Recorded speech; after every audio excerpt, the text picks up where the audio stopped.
मेरे प्यारे दोस्तों, मैं संजय कुमार इसके जी इस चैनल में आप लोग का हार्दिक स्वागत करता हूं। आशा करता हूं कि आप सभी लोग बहुत अच्छे होंगे और आप लोग की पढ़ाई लिखाई बहुत अच्छे से चल रहे होंगे। प्यारे दोस्तों, आज हम आप लोग को पढ़ाने वाले हैं सामान्य अध्ययन। क्या पढ़ाने वाले हैं? सामान्य अध्ययन पढ़ाने वाले क्यूब बुक। इसमें हम 2 चैप्टर पढ़ा चुके हैं। आज हम प्यारे दोस्तों तीसरा चैप्टर पढ़ाने वाले हैं। 2 चैप्टर नहीं क्लास किए हैं तो आप जाके इस प्लेलिस्ट में अब सामान्य अध्ययन देखिएगा। प्लेलिस्ट में लिखल होगा सामान्य अध्ययन इसके झा सर, तो वहाँ जाके आप क्लास कर सकते हैं। 3 वीडियो हम 3 वीडियो पढ़ा चुके हैं, उसमें हम अपलोड कर चुके हैं 2 चैप्टर में 3 वीडियो। ठीक है, तो नहीं पढ़े हैं तो जाकर क्लास कर लीजिए। प्यारे दोस्तों, आप एक क्लास करके देखिए कैसा लगता है। और उसके बाद प्यारे दोस्तों, अगर आप लोग इस चैनल पर नए हैं और अभी तक चैनल को सब्सक्राइब नहीं किए तो प्लीज़ दोस्तों इस चैनल को सब्सक्राइब करके बेल आइकन घंटे को दबा कर ऑल कर लीजिए, ताकि आपको ऐसा ही अपडेट पर डे मिल सके और आपको सबसे पहले आप ही के पास जो है ये वीडियो जो है सबसे पहले पहुंच सके और इसका लाभ सबसे पहले आपको मिल सके। तो इसीलिए आप प्यारे दोस्तों इस चैनल को सब्सक्राइब कर लीजिए। जितने भी स्टूडेंट आप क्लास कर रहे हैं सभी स्टूडेंट मिल जो है आप इस चैनल को सब्सक्राइब कर लीजिए, ताकि आपको जो है बाद में खोजने में प्रॉब्लम होगा इस वीडियो को, है ना। इसीलिए आप सब्सक्राइब कर लीजिए, डायरेक्ट आपको जो है वीडियो पर डे आपको जो है स्क्रीन पर प्राप्त हो जाएगा। ठीक है, आपको खोजने का कोई झंझट ख़त्म हो जाएगा। आप सब्सक्राइब करने के बाद आपको डायरेक्ट वीडियो जो है आपके पास पहुंच जाएगा। ठीक है, उसके बाद आप क्लास कर सकते हैं। तो चलते हैं, स्टार्ट करते हैं। क्या है? सामान्य अध्ययन है। क्या है प्यारे दोस्तों? सामान्य अध्ययन की एक बुक है ना। LPRB JEE technician BSPHCL SSC DRD ISOR अन्य सभी प्रतियोगी परीक्षाओं के लिए अति महत्वपूर्ण सामान्य अध्ययन की पुस्तक है। दोस्तों इस पुस्तक को हम एक बार जो है हम इसको पूरा दिखा चुके हैं। History, polity, geography, economics, static, science and tech, ये सभी क्वेश्चन इससे पूछा जाएगा। यहाँ से क्वेश्चन जो है वे सभी परीक्षाओं जिनमें 10 से 20 अंकों का सामान्य अध्ययन पूछा जाता है उनके लिए यह पुस्तक पर्याप्त है। मतलब रामबाण बुक है। ठीक है, इसके झा सर का द्वारा लॉन्च किया गया है। इसके झा सर के द्वारा क्या गया है? लॉन्च किया गया है। तो चलते हैं अगले क्वेश्चन के ऊपर। ठीक है, चलिए आगे चल रहे हैं। 4 नंबर पेज तक पढ़ा दिए हैं। ठीक है, और 2 पेज पढ़ाए हैं ना, 2 पन्ना पढ़ाए, 4 नंबर पेज तक पढ़ा दिए हैं। ठीक है, तो हम कहाँ से स्टार्ट करते हैं? ऐसा मगध राज्य का उत्कर्ष। क्या है? मगध राज्य का उत्कर्ष हम स्टार्ट करते हैं। चलिए आप लोग ध्यान से केवल सुनिएगा। ठीक है, चलिए क्या है? मगध राज्य का उत्कर्ष, हर्यक वंश। क्या है प्यारे दोस्तों? हर्यक वंश। चलिए, हर्यक वंश का संस्थापक कौन है? बिंबिसार है। हर्यक वंश का संस्थापक कौन है? बिंबिसार है। 544 से 492 BC में क्या है? स्थापना हुआ था। 544 से 492 BC में क्या है? हर्यक वंश का संस्थापक हुआ। संस्थापक कौन है? बिंबिसार है। ठीक है, राजधानी, हर्यक वंश की राजधानी राजगृह या गिरिब्रज है। राजधानी कहाँ है? राजगृह या गिरिब्रज है। इसने अंग राज्य के शासक ब्रह्मदत्त को हराकर वहाँ का राजा अपने पुत्र अजातशत्रु को बना दिया, है ना। हर्यक वंश इस अंग राज्य के शासक क्या है? ब्रह्मदत्त को हराकर वहाँ का राजा अपने पुत्र अजातशत्रु को बना दिया था। ठीक है, बिंबिसार की 4 रानियाँ थी, महाकोसला, चलना और अम्रपाली तथा राजकुमारी क्षेमा। 4 बिंबिसार की कितने रानियाँ थी? 4 रानियाँ थी। ठीक है, अगला क्वेश्चन। आगे क्वेश्चन है कि पुराणों में बिंबिसार को श्रेणिक कहा गया है। पुराणों में बिंबिसार को क्या कहा गया है? तो श्रेणिक कहा गया। अजातशत्रु को कुनिक भी कहते हैं। अजातशत्रु को क्या कहते हैं? कुनिक भी कहते हैं। अजातशत्रु के समय में ही सप्तपर्णी गुफा राजगीर में पहली बौद्ध संगीत हुई थी। क्या हो गया था? पहली बौद्ध संगीत हुई थी। किसके? अजातशत्रु के समय में ही। अजातशत्रु प्रारंभ में जैन धर्म तथा बाद में बौद्ध धर्म का अपना लिया था। जो है अजातशत्रु जो है प्यारे दोस्तों, वो अजातशत्रु प्रारंभ में जैन धर्म तथा बाद में बौद्ध धर्म को अपना लिया था। इससे 32 वर्ष तक मगध पर शासन किया था। इसके पुत्र उदयन ने इसकी हत्या कर दी। अजातशत्रु की हत्या किसने की? तो उदयन ने की थी। है ना। इसकी पुत्र उदयन ने इसकी हत्या कर दी, किसकी, अजातशत्रु की। अजातशत्रु के पिता का नाम बिंबिसार था, ठीक है। बिंबिसार का पुत्र अजातशत्रु, अजातशत्रु के पुत्र उदयन, क्या है, उदयन है, ठीक है। नेक्स्ट याद रखिएगा।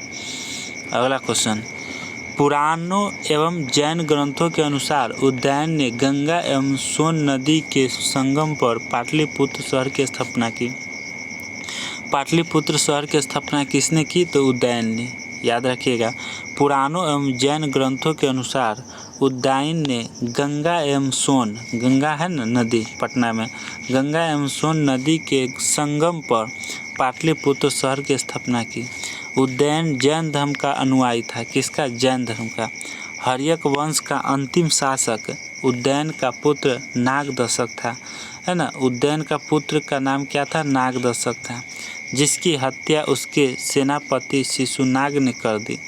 नागदशक की हत्या किसने किया, तो उसकी जो है सेनापति शिशुनाग ने कर दी और एक नया वंश शिशुनाग वंश की स्थापना हुई।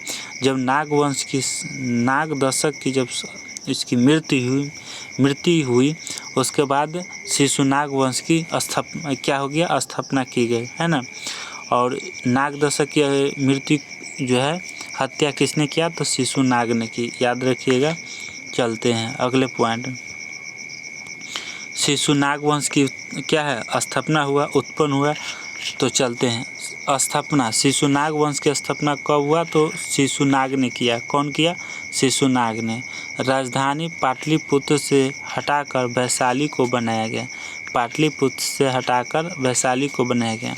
शिशुनाग की मृत्यु के बाद कालाशोक मगध की गद्दी पर बैठा।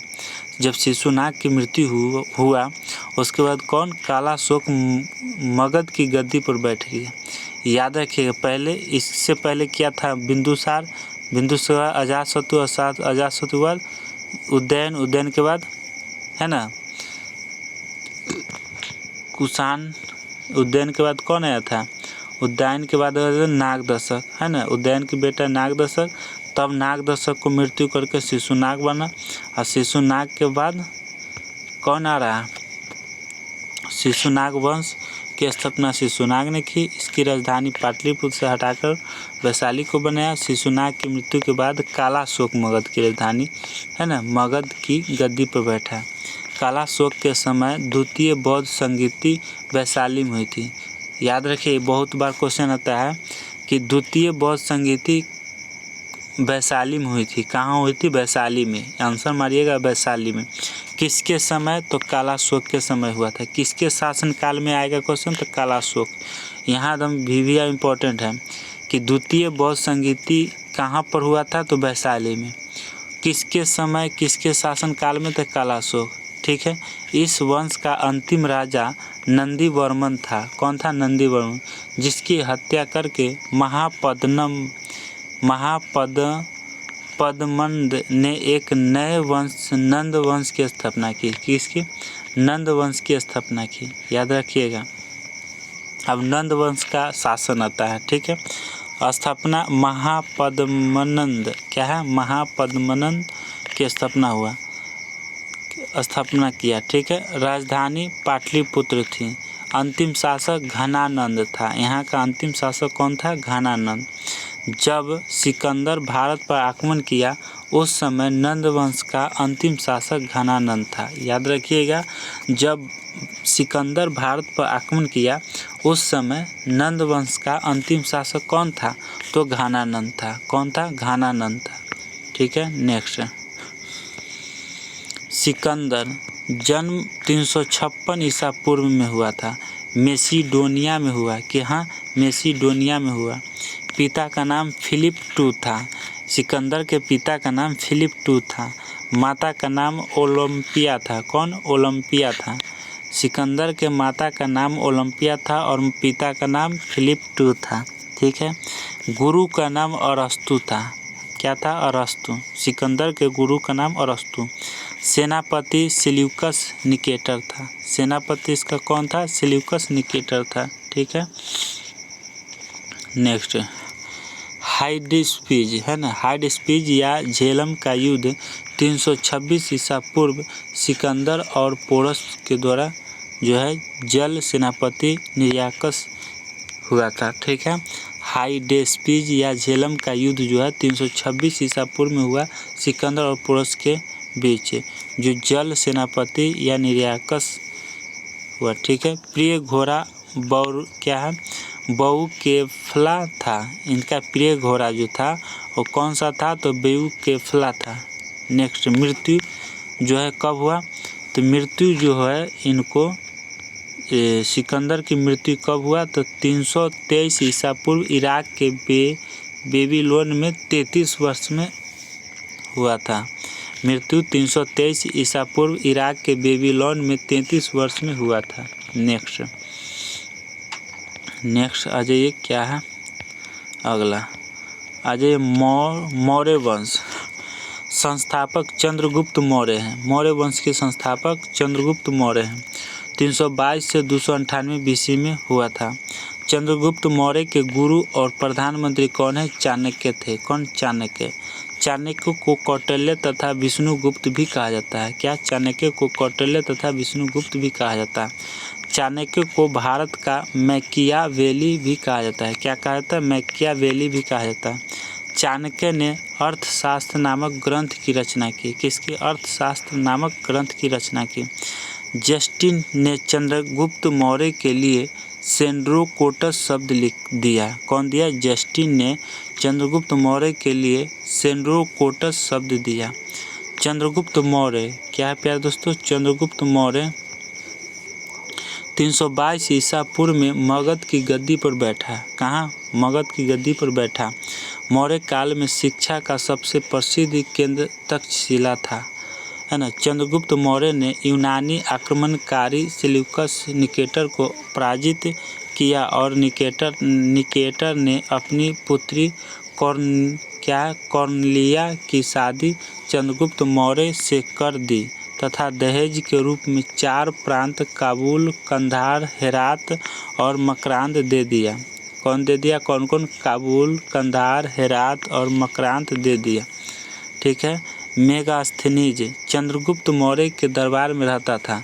मेगास्थनीज कहाँ रहता था, तो चंद्रगुप्त मौर्य के दरबार में रहता था, जो सेल्यूकस निकेटर का राजदूत था। किसका, सेल्यूकस निकेटर का राजदूत था। मेगास्थनीज ने इंडिका नामक पुस्तक की रचना की।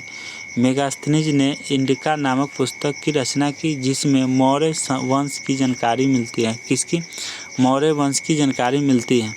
चंद्रगुप्त मौर्य तथा सेल्यूकस निकेटर के बीच युद्ध का उल्लेख एपियानस नामक यूनानी ने किया था। किसने, एपियानस नामक यूनानी ने किया था। चंद्रगुप्त मौर्य ने सेल्यूकस निकेटर को 500 हाथी उपहार में दिए थे, है ना। चंद्रगुप्त मौर्य ने सेल्यूकस निकेटर को 500 हाथी उपहार में दिए थे। रुद्रदामन के जूनागढ़ अभिलेख से यह पता चलता है कि चंद्रगुप्त मौर्य के राज्यपाल पुष्यगुप्त ने गुजरात के सौराष्ट्र में सुदर्शन झील का निर्माण कराया था। क्या है, रुद्रदामन के जूनागढ़ अभिलेख से यह पता चलता है कि क्या प्यारे दोस्तों, चंद्रगुप्त मौर्य के राज्यपाल कौन थे, पुष्यगुप्त ने गुजरात के सौराष्ट्र में सुदर्शन झील का निर्माण कराया था। चंद्रगुप्त मौर्य ने अपना अंतिम समय कर्नाटक के श्रवणबेलगोला में बिताए थे, जहां उपवास द्वारा उनकी मृत्यु हुई थी। किसके द्वारा, उपवास द्वारा मृत्यु हुई थी। नेक्स्ट अगला है प्यारे दोस्तों, बिंदुसार 298 से 269 ईस्वी में इनकी शासन चला। ठीक है, यह चंद्रगुप्त मौर्य का उत्तराधिकारी था। चंद्रगुप्त मौर्य का उत्तराधिकारी कौन था, बिंदुसार था। पुत्र, बिंदुसार के पुत्र सुसीम, अशोक और तिस्य 3 गो थे। राजदूत इसके दरबार में सीरिया नरेश एंटियोकस ने अपने राजदूत डायमेकस को भेजा था। किसके, डायमेकस को भेजा था। बिंदुसार को अमित्र घात भी कहा जाता है। क्या, अमित्र घात भी कहा जाता है, जिसका अर्थ होता है शत्रु विनाशक। क्या था, इसका अर्थ क्या होता है, शत्रु विनाशक होता है। यह आजीवक संप्रदाय का अनुयायी था। आजीवक संप्रदाय का अनुयायी था। एथिनियस के अनुसार बिंदुसार ने सीरिया नरेश से सूखे अंजीर, मीठी शराब तथा दार्शनिक मांगा था। वायु पुराण में बिंदुसार को भद्रसार एवं जैन धर्म में इसे हिंससेन कहा जाता है। क्या कहा जाता है? हिंससेन भी कहा जाता है। चलिए अगले क्वेश्चन है, सम्राट अशोक 269 से 232 BC तक शासन किया। सम्राट अशोक का जन्म हुआ 304 ईस्वी में। कब हुआ? 304 में पाटलिपुत्र में हुआ था। कहाँ हुआ था? पाटलिपुत्र में हुआ था। यह बिंदुसार का उत्तराधिकारी था जो 269 BC में गद्दी पर बैठा। कब? 269 BC में गद्दी पर बैठा। मगध की राजगद्दी पर बैठने से पहले यह अवंती का राज्यपाल था। कहाँ के? अवंती का राज्यपाल था। राज्याभिषेक के 8वें वर्ष अर्थात 261 ईसा पूर्व में अशोक ने कलिंग पर आक्रमण किया तथा कलिंग की राजधानी तोसली पर अधिकार कर लिया। कलिंग की राजधानी कहाँ था? तोसली पर अधिकार, तोसली थी, है ना, तोसली पर अधिकार कर लिया। कौन? अशोक सम्राट ने। कलिंग आक्रमण की जानकारी, कलिंग जो आक्रमण हुआ उसकी जानकारी जो है प्यारे दोस्तों, कलिंग आक्रमण की जानकारी खारवेल के हाथी गुफा अभिलेख से मिलती है। कहाँ से? खारवेल हाथी गुफा के अभिलेख से मिलती है ना। कलिंग आक्रमण की जानकारी कहाँ से मिलती है? तो खारवेल के हाथी गुफा अभिलेख से मिलती है। कलिंग आक्रमण के बाद अशोक ने युद्ध नीति को सदा के लिए त्याग दिया और बौद्ध धर्म अपना लिया। कलिंग आक्रमण के बाद अशोक ने युद्ध नीति को सदा के लिए त्याग दिया। युद्ध जो होता नीति जो है उसको त्याग दिया और बौद्ध धर्म अपना लिया। अशोक ने बौद्ध धर्म के प्रचार प्रसार के लिए अपने बेटे महेंद्र एवं बेटी संघमित्रा को श्रीलंका भेजा था, है ना। बेटे कौन? महेंद्र एवं बेटी संघमित्रा को श्रीलंका भेजा था। कहाँ? श्रीलंका भेजा था। तो चलिए अगले पॉइंट पर चलते हैं। श्रीलंका भेजा था। चलिए अगला पॉइंट, अशोक के काल में ही तीसरी बौद्ध संगीति 255 BC पाटलिपुत्र में हुई थी। तीसरी बौद्ध संगीति कब हुआ? तो 255 BC पाटलिपुत्र में हुई थी। किसके? अशोक के शासन काल में, जिसके अध्यक्ष मुंगलीपुत्तिस थे। कौन थे? मुंगलीपुत्तिस थे। अशोक ने आजीवक संप्रदाय के लोगों को गया में स्थित बराबर की पहाड़ियों में 4 गुफा दान दिए थे। अशोक ने आजीवक संप्रदाय के लोगों को गया में स्थित बराबर की पहाड़ियों में 4 गुफा दान में दिए। कितने? 4 गुफा। कौन? सुदामा, कर्ज, चौपार, विश्व झोपड़ी, 4 को दिए थे। ठीक है, चलिए नेक्स्ट। अशोक के अभिलेखों की भाषा प्राकृत भाषा थी। अशोक के लिपि ब्राह्मी, खरोष्टी, ग्रीक तथा अरमाइक था। ठीक है। अशोक के अभिलेख के पढ़ने और समझने की पहली सफलता 1837 ईस्वी में जेम्स प्रिंसेप को मिली। अशोक ने अपने अधिकतर अभिलेखों में अपना नाम देवनाम प्रियदर्शनी लिखा। क्या लिखा? देवनाम प्रियदर्शनी लिखा।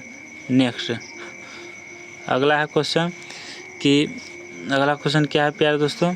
अशोक ने 84,000 स्तूपों का निर्माण किया था।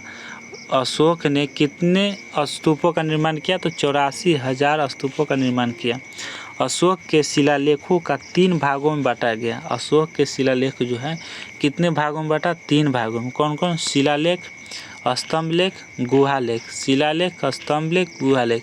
अशोक ने 3 भाग में शिलालेख को बांटा। स्तंभलेख, शिलालेख, स्तंभलेख, गुहालेख, 3 भाग हो गया। ठीक है। नेक्स्ट, अशोक के पहले शिलालेख में अहिंसा पर बल दिया गया। किस पर? अहिंसा पर।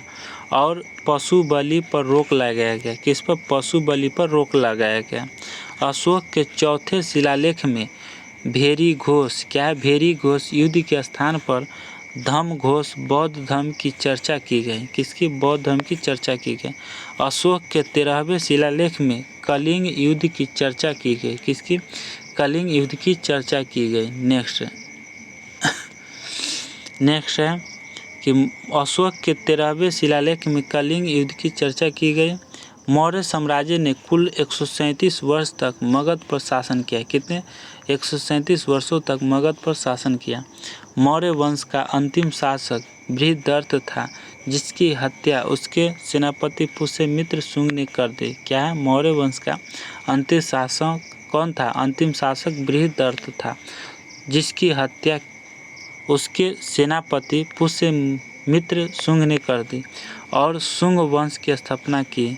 नोट: अशोक के 8वें शिलालेख में धम्म यात्रा की चर्चा की गई। अशोक के 8वें शिलालेख में धम्म यात्रा की चर्चा की गई। अशोक की बोध गया की यात्रा पहली यात्रा थी। अशोक की यात्रा जो है, बोध गया की यात्रा पहली यात्रा थी। अशोक के समय प्रशासन की सबसे छोटी इकाई ग्राम थी। क्या थी प्यारे दोस्तों? ग्राम थी। नेक्स्ट, ग्रामों के मुखिया ग्रामिक कहलाते थे। क्या कहलाते थे? ग्रामों के मुखिया ग्रामिक कहलाते थे। प्रशासनिक इकाइयों के अध्यक्ष कहा जाता था। क्या कहा जाता? प्रशासनिक अध्यक्ष कहा जाता था। प्रशासनिक इकाई के अध्यक्ष कहा जाता था। सीता अध्यक्ष, कृषि विभाग को सीता अध्यक्ष कहा जाता था, है ना। अकाराध्यक्ष, खनन विभाग को लक्ष्मणाध्यक्ष, मृदा विभाग, राक्षिण्य, पुलिस विभाग, धर्मस्थली, दीवानी न्यायालय, है ना, दीवानी न्यायालय को कहा जाता था। कंदक सौध, फौजदारी न्यायालय, गुड़ पुरुष, गुप्तचर संस्था, अस्थायी गुप्तचर, है ना। संचार क्या है? चलायमान, है ना, चलायमान गुप्तचर को कहा जाता है। आंटिविक, जंगल का अधिकारी, समाहर्ता, कर का, है ना, समाहर्ता कहा जाता है कर को। सन्निधाता, क्या? सन्निधाता कहा जाता है कोषाध्यक्ष को, है ना, इसी को कहा जाता था। चलिए अगला, अशोक ने मध्य प्रदेश में सांची का स्तूप बनवाया था। अशोक ने मध्य प्रदेश में सांची का स्तूप बनवाया था, जो सबसे बड़ा स्तूप था। क्या था? सबसे बड़ा स्तूप था। अशोक ने उत्तर प्रदेश के सारनाथ में अशोक स्तंभ बनवाया था। अशोक ने उत्तर प्रदेश के सारनाथ में अशोक स्तंभ बनवाया था, जो अहिंसा का सूचक एवं भारत का राष्ट्रीय चिन्ह भी है। अमात्य प्रधानमंत्री थे। अमात्य प्रधानमंत्री कहा जाता है। पुरोहित धर्म एवं दान विभाग का प्रधान होता था। सेनापति सैन्य विभाग का प्रधान होता था। मंत्रिपरिषद अध्यक्ष कहलाता था। युवराज राजपुत्र को युवराज कहा जाता था। ठीक है, तो आज की क्लास यहीं तक। तो कल के लिए प्यारे दोस्तों, कल यहाँ से स्टार्ट करेंगे, इसीलिए आप लोग इस क्लास को दुलार प्यार बहुत ज़्यादा दीजिए और इसको लाइक और शेयर जरूर कीजिए। इतना कीजिए ताकि हम कल फिर से यहाँ से स्टार्ट कर सकें। और इस वीडियो को, इस चैनल पर आप लोग नए हैं तो प्लीज़ दोस्तों इस चैनल को सब्सक्राइब कर लीजिएगा। ठीक है, ब्राह्मण साम्राज्य शुंग वंश अगर क्लास करना चाहते हैं प्यारे दोस्तों और इसका PDF चाहिए तो आप इसके डिस्क्रिप्शन में लिंक दिया हो, वहाँ से जुड़ जाइए। आपको PDF प्रोवाइड करा, जो जितना क्लास हो रहा है क्लास वाइज, जो आज का क्लास जितने भी हुआ उतना PDF जो है PDF फ़ोटो आपको प्रोवाइड करा दिया जाएगा। इसीलिए आप लोग क्लास में ज्वाइन कर लीजिए, है ना।